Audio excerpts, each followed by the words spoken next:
Por eso estamos en contacto con el abogado Carlos Caro. Él es especialista en Derecho Penal Internacional. Doctor Caro, bienvenido a RPP. Buenas Muy tardes. buenas tardes, ¿cómo le va? Buenas tardes. Bien, en principio me gustaría consultarle lo que muchos ciudadanos que no tienen, digamos, no estamos cercanos a lo que ocurre o lo que es estas instancias judiciales o del derecho internacionales, ¿qué competencia tiene? ¿Por qué el Perú tiene que acatar las órdenes de la Corte Interamericana de Derechos Humanos? ¿Por qué si el Tribunal Constitucional, que es, digamos, la última instancia, su fallo no se respeta y punto? Explíquenos, por favor, esas competencias.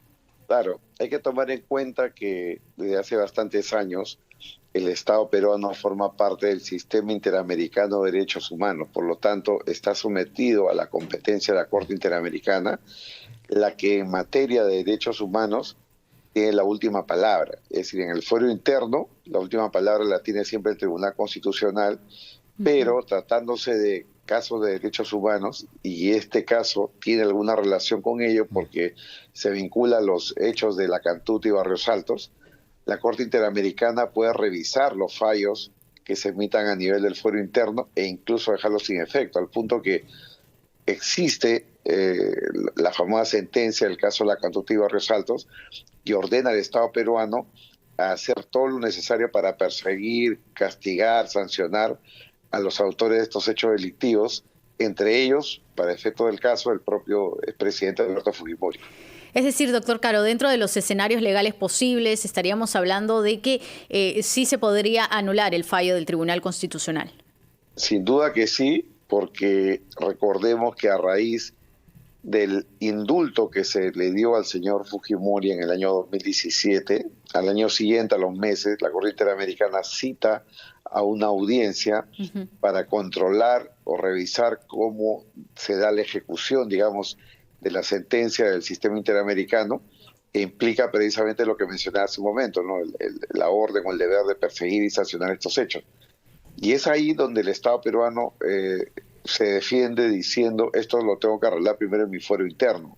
Claro, y eso es lo que sucedió porque en el fuero interno se dejó sin efecto el indulto, eso fue confirmado por la propia Corte Suprema, y el sistema interamericano pues no tuvo nada que hacer porque ya el tema se había resuelto internamente. Pero ahora que el asunto ha escalado y ha pasado por el Tribunal Constitucional, van a hacer seguramente un análisis de fondo que podría dar lugar a la anulación del fallo del Tribunal Constitucional. Y eso no significa acatar este fallo, porque hemos escuchado a una congresista de Fuerza Popular decir el Perú no tiene por qué, y hablo comillas, arrodillarse ante la Corte Interamericana. Bueno, son expresiones, entendemos, políticas, pero que llegan también a la población y dicen, wow, entonces aquí que el gobierno se arrodilla frente a la Corte Interamericana. ¿Qué explicación legal hay sobre ese punto?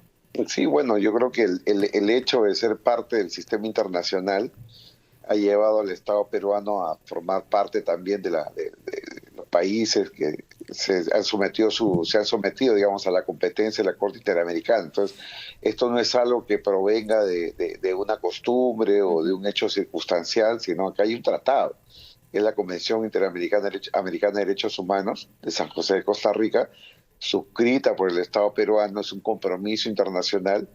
Y más allá de que nos guste o no el fallo y lo podamos criticar, me refiero a lo que resuelve la Corte Interamericana, el Perú tiene el deber de cumplir, Así es. el deber de acatar, digamos, las órdenes de la Corte. Ahora, doctor Caro, también es cierto que la Corte Interamericana de Derechos Humanos ha convocado una audiencia pública mañana, 1 de abril, y lo que está pidiendo el abogado César Nakazaki, abogado del expresidente Alberto Fujimori, es que ellos van a participar o se les va a permitir tener una participación, pero solo de un informe técnico que van a presentar, y ellos lo que quieren es presentar una especie de defensa. ¿Es esto posible? ¿Hay alguna manera de que realmente ellos puedan ejercer su defensa? Sí, desde mi punto de vista es fundamental que puedan ser escuchados, porque lo que resuelve la Corte va a tener, digamos, efectos inmediatos, directos sobre el señor Alberto Fujimori. Y en la ocasión anterior, cuando se revisó en el año 2018 la ejecución de la sentencia, no dejaron participar a los abogados del señor Fujimori bajo la idea o el argumento de que es un proceso contra el Estado peruano, no contra el señor Fujimori. Pero esta Claro, presentación de informe técnico no sería, digamos, suficiente, ¿o se necesitaría algo presencial?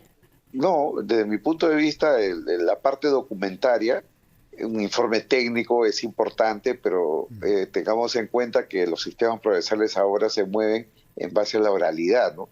Entonces, la defensa oral, la defensa técnica va mucho más allá de los documentos o papeles. Pero y a mí me ¿hay importante que antecedentes de esa posibilidad en la Corte? Es decir, ¿se permite No. que haya ese uso? ¿No? Sí, no existe ninguno, justamente porque la Corte considera que al no ser parte del proceso el imputado, en este caso el condenado, el señor Fujimori, no tiene derecho a participar del proceso, pero es algo formal porque digamos, al fin y al cabo, si es que la Corte, por ejemplo, anula el indulto dado por el Tribunal Constitucional, va a haber un efecto, ¿no? Directamente contra una persona y bueno, en términos procesales, todos tienen derecho a ser oídos, hay un debido proceso y creo que eso es lo que se tiene que respetar, más allá de lo que resuelve la Corte.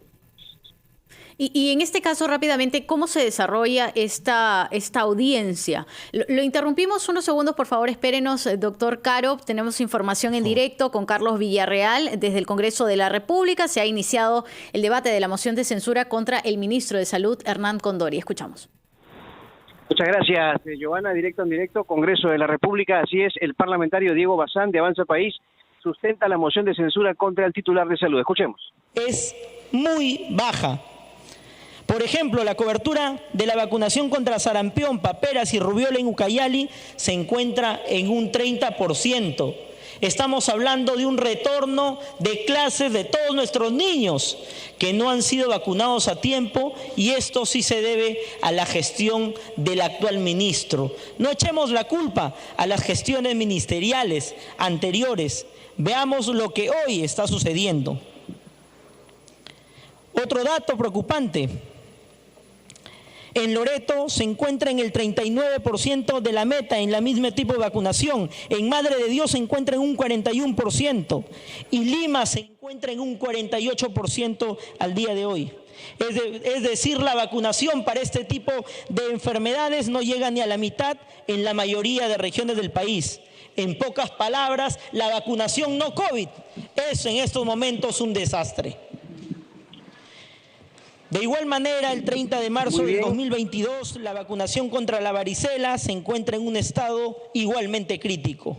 En Ucayali, la vacunación para esta enfermedad se encuentra apenas con un 38% de la meta. En Loreto, 47%, en Madre de Dios, 48%. Bien, de esta manera, 50%. Sustenta la moción de censura contra el ministro de Salud. Lo hace Diego Bazán. El tiempo de debate establecido será de aproximadamente 2 horas. Adelante, estudios.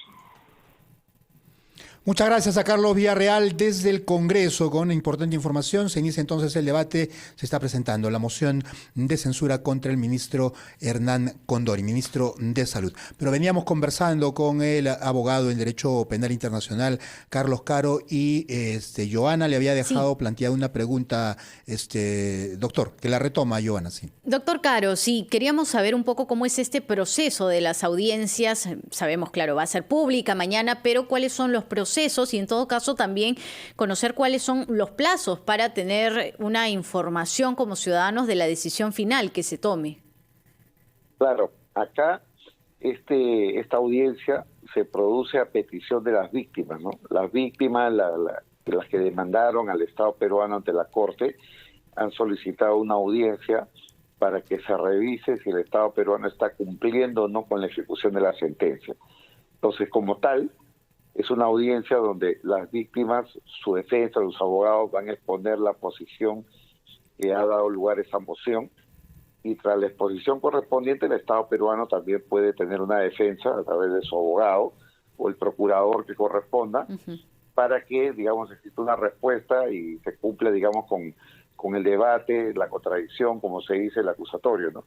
Tras ello, ya la Corte tiene que emitir una resolución estableciendo si el Estado peruano está cumpliendo o no con lo ordenado por la sentencia del caso de la Cantutí Barrios Altos. Si la Corte considera que el indulto dado es lesivo de la sentencia, implica un incumplimiento, puede anular la sentencia del Tribunal Constitucional del Perú. ¿Qué consideraciones toman los integrantes de la Corte Interamericana para decidir? Es decir, ellos van a revisar los términos del indulto otorgado y restablecido a Alberto Fujimori. ¿Hasta qué punto llega el análisis allí, doctor Caro? Sí, hay que tener en cuenta de que conforme a la jurisprudencia de la Corte Interamericana y de otros tribunales supranacionales, en casos de violaciones a los derechos humanos o delitos de lesa humanidad, no es de recibo circunstancias que impliquen impunidad, ¿no? Una no sanción, una atenuación de la pena, la prescripción, el indulto, la amnistía, eso como regla general. Entonces, como regla general, en caso de violaciones a los derechos humanos no son admisibles, digamos, los indultos, para hablar claramente. Sin embargo, acá lo que la Corte va a tener que evaluar son las circunstancias de humanidad, porque tampoco es que existe una prohibición de trato humanitario, al contrario, la Corte, por ser precisamente una Corte en materia de derechos humanos, tiene que tomar en cuenta la necesidad de ponderar ese mandato general o ese principio general de no indultos para casos de violaciones a los derechos humanos versus la situación humanitaria que podría darse en el caso del señor Fujimori por su edad, por sus enfermedades o lo que fuera. Esa ponderación sí es algo nuevo, ¿no? Algo que no tiene mayor desarrollo a nivel del sistema interamericano, y creo que va a ser una oportunidad para que esto se produzca. ¿Y el plazo es un plazo, digamos, determinado en el cual se podría ya conocer la decisión de la Corte Interamericana de Derechos Humanos, o es un plazo indeterminado, es decir, solo queda esperar? No hay un plazo perentorio ni determinado, porque no hay, digamos, una regulación, y lo que se tiene más bien es una suerte práctica, ¿no? Para este tipo de supuestos, generalmente la Corte falla entre 30 y 60 días. Perfecto, muchas Doctor, gracias. ¿Tienes? Muchas gracias. Sí, muchas gracias a Carlos Caro, abogado en Derecho Penal Internacional, por estar con nosotros. Jorge, sí, efectivamente no hay antecedentes, así que hay un plazo que podría ir todavía hasta los 60 días. Vamos a ver qué ocurre con relación a este tema que gira en torno al ex presidente Alberto Fujimori. Momento de escuchar el gran resumen. Los anunciantes, volvemos en breve.